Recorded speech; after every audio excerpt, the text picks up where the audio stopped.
So far, this Rangers Hurricane series has been even more fun than I thought it was going to be, and I was super excited for it. You had two teams coming in from round 1 that totally overmatched their opponents and basically breezed into round 2. Both were highly touted as serious Stanley Cup contenders. It had the makings of a great series, and Game 1 delivered on an entertaining 4-3 Rangers win. Going into Game 2 yesterday, you had a feeling we were going to get a good game, but we ended up getting something even better. Like, to me, that was the best game of the playoffs so far. There was a ton of goals, it was going back and forth. You could tell both teams really wanted it, but one guy in particular that I said this about coming into the playoffs about a month ago. What I'm most fascinated to see from him now, though, is what does he do in the playoffs here? He's already got a couple playoff runs under his belt, but this is the big one here. He's a top 6 player on a Stanley Cup contending Rangers team that had a disappointing playoff outing last year. Will he step up? This is going to be huge in the development of Alexis Lafreniere. Well, when it mattered most against a really good Carolina team, Lafreniere stepped up with 2 huge goals. That first one especially was beautiful, and it's awesome to see from a guy who was called a bust for years after getting drafted. This season has really gone a long way to him shedding that label, and so far his playoffs this year are helping that even more. Apart from just the goals though, this one had a ton of crazy moments. You had Svechnikov taking out Shesterkin, that one caused quite the stir. You had Tony DeAngelo, of course, telling Keandre Miller, who by the way has 30 pounds and 6 inches on him.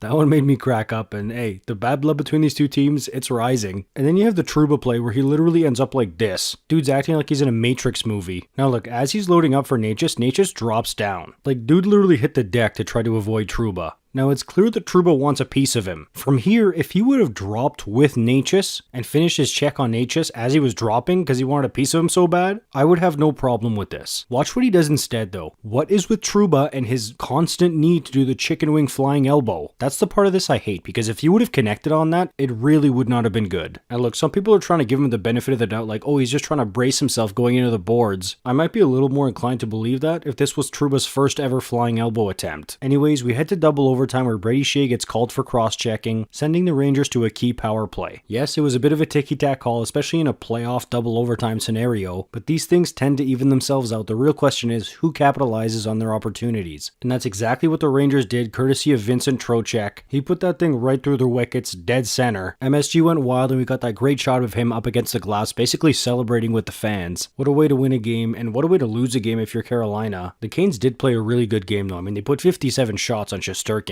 When the other goalie makes 54 saves and his team gives him 4 goals of run support, that team's going to be really tough to beat. The series is not over yet. The Rangers are insane right now though. They're unbeaten in the playoffs. 6 games, 6 wins, they're rolling. Shesterkin's feeling it, their big guns are firing on all cylinders. This team is looking like a serious problem. I mean, even when Zibanejad is passing up breakaway opportunities like this, they're still winning. We'll see what they've got for Game 3. This series has provided some great entertainment. Give me your thoughts on it in the comments. The Shesterkin-Svechnikov thing, the Trouba thing, the penalty call in overtime, like there's so much here, and I suspect it's going to give us even more. Please like and subscribe if you're new. I'll see you in the next one. You're awesome.